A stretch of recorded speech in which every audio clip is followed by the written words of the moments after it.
नमस्कार दोस्तों, पाथफाइंडर में आप सभी का स्वागत है। मेरा नाम है डॉक्टर महिपाल सिंह राठौड़ और आज इस लेक्चर में हम डिस्कस करेंगे क्लाइमेट चेंज से संबंधित एक इंपॉर्टेंट टॉपिक के बारे में। हाल ही में यूनाइटेड स्टेट्स के क्लाइमेट एनवॉय जॉन कैरी ने एक स्टेटमेंट दिया था जिसमें उन्होंने कहा कि भविष्य में 50% एमिशन कट्स ऐसी टेक्नोलॉजी से आएंगे जो अभी तक डेवलप भी नहीं हुई है। इनके इस स्टेटमेंट का क्या तात्पर्य है और ये कौन सी टेक्नोलॉजी की बात कर रहे हैं और 50% एमिशंस कट की आवश्यकता क्यों है, यही सब चीज़ों को हम एनालाइज करेंगे। हर रविवार को अनअकैडमी कॉम्बैट होता है, कल भी कॉम्बैट होने वाला है। इसमें हिस्सा लेकर आप ऑल इंडिया एस्पिरेंट्स के बीच में अपनी रैंक जान सकते हैं और स्कॉलरशिप जीतने का भी एक सुनहरा अवसर आपके पास यहाँ पर होगा। कॉम्बैट का लिंक पिन कमेंट में आपको मिल जाएगा। कल 11 बजे कॉम्बैट होगा और इसमें हिस्सा लेने के लिए आपको केवल एक अनलॉक कोड की आवश्यकता पड़ेगी, so you can use this code and join in. तो जॉन कैरी ने ये स्टेटमेंट दिया था कि आधे एमिशन कट्स ऐसी टेक्नोलॉजी से आएंगे जो फ्यूचर में इन्वेंट करी जाएगी, अभी तक बनाई ही नहीं गई है या फिर प्रोटोटाइप स्टेज में है, अभी उस पर काम चल रहा है। और इस प्रकार की टेक्नोलॉजी से हम लोग नेट जीरो गोल को अचीव कर सकते हैं। तो इन सभी टर्मिनोलॉजी का मतलब आपको धीरे धीरे समझ में आ जाएगा। एक बात ये याद रखिएगा कि यूनाइटेड स्टेट्स में अब पर्यावरण से संबंधित मामलों के लिए एक अलग मंत्री पद का गठन कर दिया गया है। So this US climate envoy position Joe Biden administration में पहली बार बनाई गई है, इसमें जॉन कैरी को अपॉइंट किया गया है। ये एक प्रकार से वहां के क्लाइमेट चेंज से संबंधित मामलों को डील करने के लिए मंत्री हो गए हैं। यूएस क्लाइमेट एनवॉय, ये एनवायरमेंट मिनिस्टर नहीं है, स्पेसिफिकली क्लाइमेट चेंज से जितने भी रिलेटेड डीलिंग्स होंगी वो क्लाइमेट एनवॉय का काम होगा। तो इसीलिए जॉन कैरी जब ये स्टेटमेंट देते हैं तो it carries the weight of the entire United states government behind him. अब जॉन कैरी का स्टेटमेंट एक कंटेक्स्ट में देखा जा रहा है। पहला कंटेक्स्ट तो यह है कि जब भी क्लाइमेट चेंज की बात उठती है और एनर्जी कंजम्पशन की बात आती है तो हमेशा पश्चिमी देशों पर या डेवलप्ड नेशंस पर यह आरोप लगता है कि वहां पर कैपिटा कंजम्पशन बहुत ज़्यादा है, यानी कि वहां के लोगों का लाइफस्टाइल ऐसा है जिसके कारण ऊर्जा की बहुत ज़्यादा खपत होती है। तो इसलिए उन पर हमेशा ये दबाव बनाते हैं डेवलपिंग कंट्रीज कि आप अपनी ऊर्जा की खपत को कम करिए। तो यहां पर जॉन कैरी का कहना है कि people do not have to give up a quality of life in order to cut emissions. तो इनका इशारा इस तरफ है कि जो जीवन शैली अभी लोग चला रहे हैं उसमें ज्यादा बदलाव करने की आवश्यकता नहीं पड़ेगी, हम एमिशन कट का टारगेट उसके बिना भी अचीव कर लेंगे। आप चाहें तो यहां पर पॉज करके उनका पूरा स्टेटमेंट पढ़ सकते हैं। ये स्टेटमेंट एक और संदर्भ में दिया गया है। हाल ही में इंटरनेशनल एनर्जी एजेंसी ने अपनी रिपोर्ट जारी करी है और इस रिपोर्ट में यह कहा है कि अगर 2050 तक नेट जीरो कार्बन गोल को अचीव करना है तो आज के बाद यानी 2021 से ही किसी भी प्रकार की नई कोयला खदानें, ऑयल एंड गैस फील्ड्स या फिर नेचुरल गैस फील्ड्स को शुरू नहीं किया जाना चाहिए। इस नेट जीरो कार्बन का मतलब क्या होता है? इसका सिंपल सा मीनिंग इतना है कि जितना कार्बन पर्यावरण में जा रहा है उतना ही कार्बन फिर से पर्यावरण से निकाल दिया जाए, यानी कि जितना एमिट हो रहा है उतना ही कार्बन सिक्वेस्ट्रेट कर दिया जाए या अन्य साधनों के माध्यम से उसको लॉक कर दिया जाए। तो कार्बन को खत्म नहीं किया जा सकता, उसको बस साइकिल के अंदर परिवर्तित किया जा सकता है। आगे आपको बताऊंगा किस प्रकार से। इंटरनेशनल एनर्जी एजेंसी ने 2050 तक नेट जीरो कार्बन गोल को अचीव करने के लिए काफी एम्बिशियस टारगेट सेट किए हैं। आप इनके टारगेट पढ़िए तो इनका कहना है कि 2025 से कोई भी नया फॉसिल फ्यूल बॉयलर बेचा नहीं जाए। दो बॉयलर जो कि इंडस्ट्रीज में यूज होते हैं उसकी बात हो रही है। 2035 तक सभी इंटरनल कंबस्शन इंजन वाली गाड़ियां यानी कि पेट्रोल डीजल वाली जो गाड़ियां हैं वो बंद हो जाएं और आधे ट्रक, हैवी व्हीकल्स इलेक्ट्रिक होने चाहिए। 2030 तक यूनिवर्सल एनर्जी एक्सेस की भी बात कही गई है। इसका मतलब है कि दुनिया में सभी को इलेक्ट्रिसिटी मिल जाए। एज ऑफ टुडे 2021 दुनिया में 1 बिलियन यानी कि 1 अरब लोग ऐसे हैं जिनके पास इलेक्ट्रिसिटी नहीं है। तो ऐसे में काफी एम्बिशियस गोल्स इन्होंने सेट किए हैं अपने इस प्रोजेक्ट रिपोर्ट में। इस रिपोर्ट में यह भी कहा गया है कि ये सभी काम करने के बावजूद 50% एमिशन कट ऐसी टेक्नोलॉजी से आएंगे जो अभी तक डेवलप ही नहीं हुई है, या तो अंडर डेवलपमेंट है, प्रोटोटाइप स्टेज पर है, या उनका अभी डेमोन्स्ट्रेशन चल रहा है। यानी कुल मिलाकर आम जनता के या सरकारों के इस्तेमाल के लिए वो टेक्नोलॉजी अवेलेबल नहीं है। तो इसका भी 50% यहां पर रोल है, टेक्नोलॉजीज अंडर डेवलपमेंट। और इन टेक्नोलॉजी में सबसे बड़ा जो दारोमदार है वो direct air capture and storage पर है, यानी कि ऐसी मशीनें जो हवा से कार्बन को खींच लें, सोख लें और उसको स्टोर कर दें। इसी रिपोर्ट में अमीर देशों के लोगों को भी काफी एडवाइस दी गई है, सुझाव दिए गए हैं। सबसे बड़ा सुझाव यही है कि अगर पेरिस क्लाइमेट डील वाले 1.5 डिग्री के टारगेट को अचीव करना है तो अमीर देशों के नागरिकों को अपने जीवन शैली में काफी बदलाव लाना पड़ेगा, बिहेवियरल चेंजेस लाने पड़ेंगे। अगर ये सारी टेक्नोलॉजी जो हम सोच रहे हैं कि आ जाएगी अगले 25-30 सालों में, ये आ भी गई तो भी अमीर देशों के नागरिकों को ये चेंजेस लाने बहुत जरूरी हैं, जैसे कि छोटे मोटे डिस्टेंसेस के लिए गाड़ी ना चलाना, साइकिल का या पब्लिक ट्रांसपोर्ट का इस्तेमाल करना, लंबी फ्लाइट्स ना लेना। इस प्रकार के चेंजेस इन्हें अपनी लाइफस्टाइल में लाने पड़ेंगे। इसी संदर्भ में एक टर्म है जिसको आपको याद रखना है, जीडीपी डी ग्रोथ। कई इकोनॉमिस्ट इस टर्म को इस्तेमाल करने लग गए हैं। इसका मतलब यह है कि जो अमीर देश, जहां पर एक पर्टिकुलर जीवन शैली का स्तर आ चुका है, लगभग गरीबी मिटाई जा चुकी है, ऐसे देशों में, ऐसे अमीर देशों में अब जीडीपी बढ़ाने की बजाय डी ग्रोथ करने का समय आ गया है, ताकि वहां के जो लोगों की लाइफस्टाइल है, लैविश कंजम्पशन वाली लाइफस्टाइल है, उसको थोड़ा सा कम किया जा सके, ताकि पर कैपिटा एमिशंस कम हो। यूनाइटेड स्टेट्स जैसे देशों में पर कैपिटा एमिशन यानी आबादी के अनुसार जो एनर्जी कंजम्पशन या CO2 एमिशंस हैं वो बहुत ज़्यादा हैं कंपेयर टू डेवलपिंग कंट्रीज, और ऐसे में वो रिड्यूस करना बहुत ही ज़रूरी है ताकि जो नेट जीरो वाले गोल्स हैं उनको अचीव किया जा सके।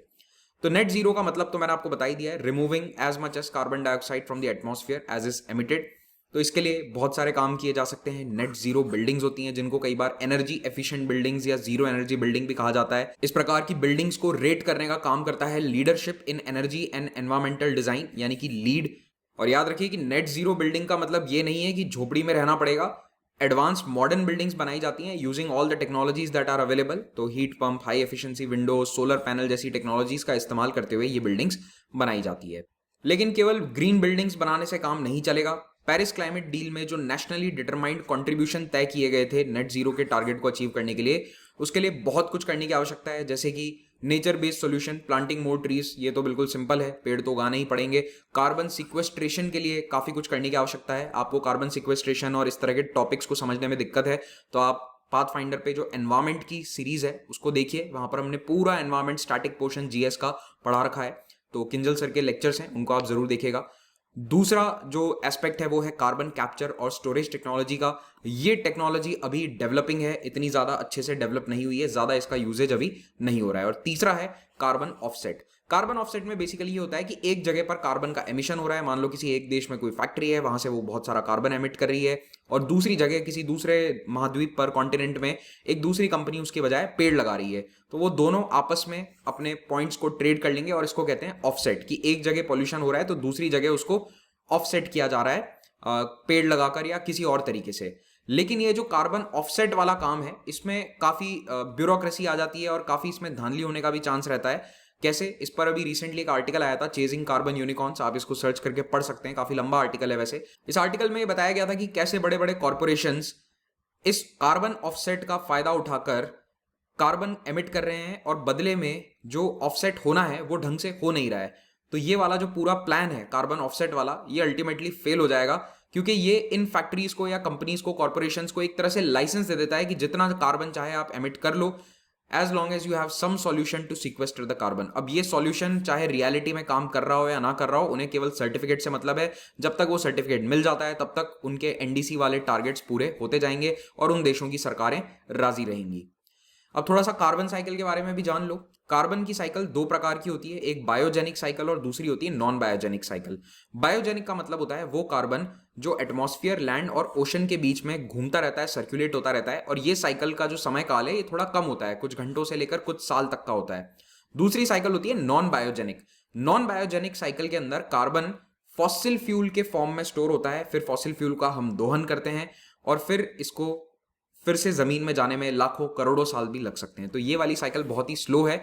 यहां पर आप बायोजेनिक साइकिल को देख सकते हैं। तो कई कारणों से CO2 एटमॉस्फेयर में जाता है, कार्बन एटमॉस्फेयर में जाता है, जिसके अंदर मानव जनित गतिविधियां भी हो सकती है या नेचुरल कॉजेज भी हो सकते हैं, और फिर किसी ना किसी फॉर्म में कार्बन फिर से या तो ओशंस में या जमीन में फिर से आ जाता है। तो ये बायोजेनिक साइकिल है। दूसरी जो नॉन बायोजेनिक साइकिल है उसमें फॉसिल फ्यूल्स हैं, तो वो वाला फॉसिल फ्यूल लॉक्ड होता है। और आप देख सकते हैं कि इंडस्ट्रियल रिवोल्यूशन के बाद और खास करके 20वीं सदी में ये जो फॉसिल फ्यूल वाला एस्पेक्ट है ये बढ़ता जा रहा है। तो इसके बढ़ने के पीछे कारण यही है कि एमिशंस लगातार बढ़ते जा रहे हैं।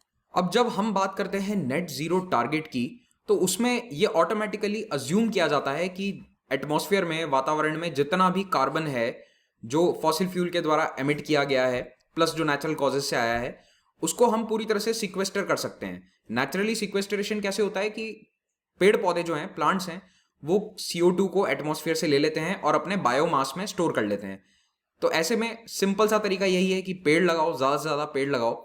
लेकिन इतनी ज़मीन कहाँ है कि आप सभी जगह पेड़ लगा सकते हो। आपको लगता होगा कि धरती बहुत बड़ी है, लेकिन धरती पर हर जगह सभी तरह के पेड़ नहीं लगाए जा सकते हैं। कई जगह एक्सट्रीम क्लाइमेट्स हैं, आपको पता ही होगा, आर्कटिक सर्कल वाला एरिया हो गया या चाहे रेगिस्तान वाले एरियाज हो गए, तो सभी जगह पेड़ नहीं लगाए जा सकते। ऐसे में सीक्वेस्ट्रेशन के लिए जमीन कहां से मिलेगी जहां पर ये अनंत पेड़ लगाए जा सकें और सारा CO2 जो एटमॉस्फेयर में है उसको हम सीक्वेस्टर कर दें।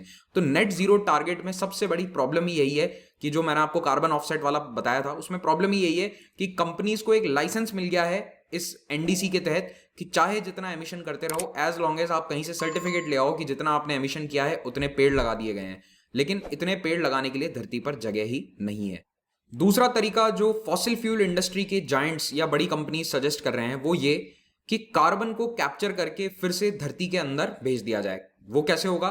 देखिए, जो कोल या गैस पावर प्लांट्स होते हैं इनके अंदर कार्बन को कैप्चर करने के तरीके लगाए जाएं, इस प्रकार की टेक्नोलॉजी लगाई जाए जो यहां से कार्बन को कैप्चर कर लेगा, यानी कि उसको वातावरण में जाने ही नहीं देगा, और फिर इस कार्बन को यहां पर पुराने ऑयल एंड गैस फील्ड्स के अंदर नीचे डाल दिया जाएगा। यानी कि जहां से ड्रिलिंग हुई थी अब उसी के अंदर फिर से ये वाला CO2 नीचे डाल दिया जाएगा, जिससे कि वो फिर से वहीं पहुंच जाएगा जहां से अल्टीमेटली वो कार्बन निकला है, यानी कि फॉसिल फ्यूल वाले सोर्स में पहुंच जाएगा। इस तरीके को जियो सीक्वेस्टरेशन भी कहा जाता है। लेकिन ये जो कार्बन कैप्चर की सारी टेक्नोलॉजीज हैं ये अभी इनएडिक्वेट हैं। इतनी अच्छी टेक्नोलॉजी ही डेवलप नहीं हुई है जो यहां से कार्बन को कैप्चर कर सकें। तो जो टारगेट्स हैं सस्टेनेबल डेवलपमेंट सिनेरियो के, वो टारगेट तो बहुत ऊंचे हैं, लेकिन अभी हम डेवलपमेंट वाली जगह पर अगर आप कंपेयर करो तो कहीं भी नहीं पहुंचे। तो हम जाना यहां चाहते हैं लेकिन पहुंचे अभी हम यहीं पर हैं। तो इसीलिए ये कार्बन कैप्चर वाला जो एरिया है यहां पर हम निर्भर नहीं हो सकते। तो फिलहाल तो दुनिया भर की सरकारें जियो सिक्वेस्ट्रेशन जैसे प्लान के ऊपर दांव खेल रही हैं। हाल ही में नेदरलैंड्स की सरकार ने एक कंपनी को $2.6 बिलियन देने का वादा किया है जो कार्बन डाइऑक्साइड को समुद्र के नीचे, वही जैसा मैंने आपको उस मैप में बताया था, इस तरह से इंजेक्ट कर देगी, CO2 इंजेक्शन उसका कर देगी।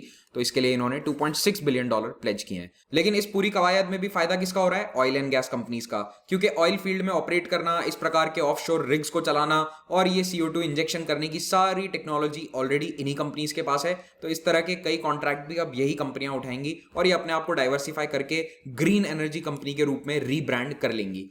तो कुल मिलाकर ये जो तरीका है अभी जिस प्रकार से जियो सिक्वेस्ट्रेशन के बारे में सोचा जा रहा है, ये फॉसिल फ्यूल इंडस्ट्री को ही बेनिफिट करेगा, ना कि ग्रीन और रिन्यूएबल एनर्जी को बढ़ावा देगा। तो जरूरत इस बात की है कि ग्रीन और रिन्यूएबल एनर्जी पर फोकस किया जाए। फॉसिल फ्यूल इंडस्ट्री वाले तो खुद स्टेटमेंट देते रहते हैं कि हमें पूरी उम्मीद है कि आने वाले कई दशकों तक हमारा बिजनेस अच्छे से चलता रहेगा, क्योंकि पेरिस एग्रीमेंट में इनके लिए एक तरीका दे दिया गया है जिससे ये ऑपरेट कर सकें कार्बन को ऑफसेट करके।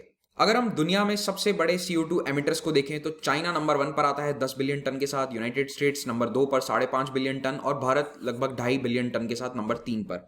लेकिन आप देखिए कि इन तीनों देशों की आबादी में कितना फर्क है। चाइना की आबादी लगभग 140 करोड़ है, यूनाइटेड स्टेट्स की 32 करोड़ और भारत की लगभग 138 करोड़ के आसपास आबादी है।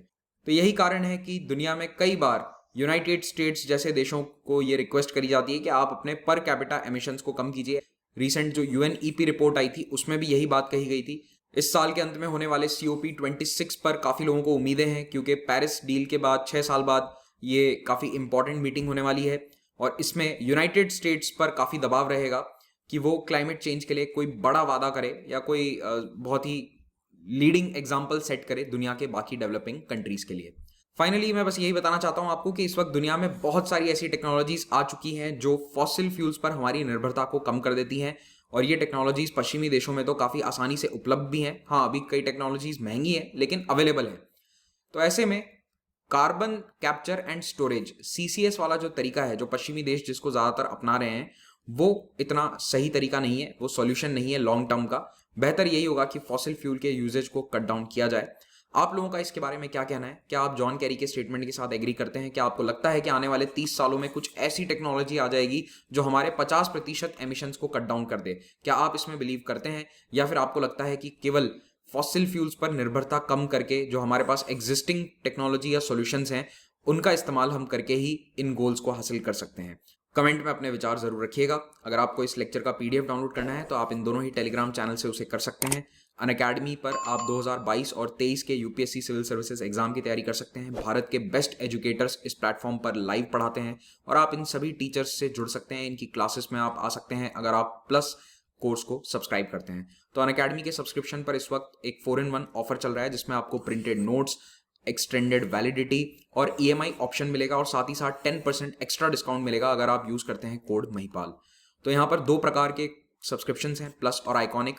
प्लस में आपको classes, weekly test, unlimited access, structured course मिलेगा और आइकॉनिक में इसके अलावा आपको पर्सनल गाइडेंस एक मेंटोर के द्वारा, टेस्ट एनालिसिस और स्टडी प्लानर जैसी सुविधाएं मिल जाएंगी। आपको ये सारे सब्सक्रिप्शंस इन प्राइसेस पर नहीं लेने हैं, इनमें 10% डिस्काउंट मिलेगा और ये प्राइस रहेगी अगर आप कोड यूज करते हैं महिपाल। इस वक्त जो यूपीएससी का जीएस प्लस ऑप्शनल का कोर्स है उस पर 25% डिस्काउंट चल रहा है टिल 26 में। तो ये वाला जो ऑप्शन है इसमें आपका पूरा सिलेबस कवर हो जाएगा एट दिस प्राइस और इसमें भी आपको 10% डिस्काउंट मिलता है अगर आप महिपाल कोड यूज करते हैं। So you can avail these courses till 26 में। और प्लस प्लेटफॉर्म का एक और बेनिफिट ये है कि यहाँ पर रेगुलर टाइम इंटरवल पर बैचेस स्टार्ट होते हैं। तो मान लीजिए आप कल प्लस कोर्स को सब्सक्राइब करते हैं तो आप 26 में से स्टार्ट होने वाले इन बैचेस को ज्वाइन कर लीजिए अकॉर्डिंग टू योर लैंग्वेज। और इन बैचेस को ज्वाइन करने के बाद आपको कुछ सोचने की जरूरत नहीं है कि मैं कहाँ किस टीचर से क्या पढ़ूं। आपके लिए रेगुलर स्ट्रक्चर्ड फॉर्मेट में क्लासेस चलती रहेंगी। हाँ, आप देख किसी भी टीचर की क्लास सकते हैं, लेकिन आपके लिए एक स्ट्रक्चर्ड फॉर्मेट में क्लासेस का पूरा टाइम टेबल यहाँ पर पहले से तैयार है और आप इसको बस फॉलो कीजिए, आपका सिलेबस अच्छे से कवर करवा दिया जाएगा। अगर आप एक प्लस कोर्स सब्सक्राइबर हैं तो मेरा इस वक्त एक आर्ट एंड कल्चर का कोर्स चल रहा है, आप उसको भी ज्वाइन कर सकते हैं। डेली 8 बजे रात को उसकी क्लास होती है। अनअकैडमी प्लेटफॉर्म पर आपको 3 फ्री टेस्ट सीरीज मिलेंगी, पाथफाइंडर, राइज और वर्ल्ड अफेयर्स। आप इन तीनों को ज्वाइन कर सकते हैं just using this unlock code. और इन सभी एग्जाम्स की तैयारी के लिए भी कोर्सेज अवेलेबल हैं। You can go and check out the app और the website. Thank you very much for watching this. Have a great day.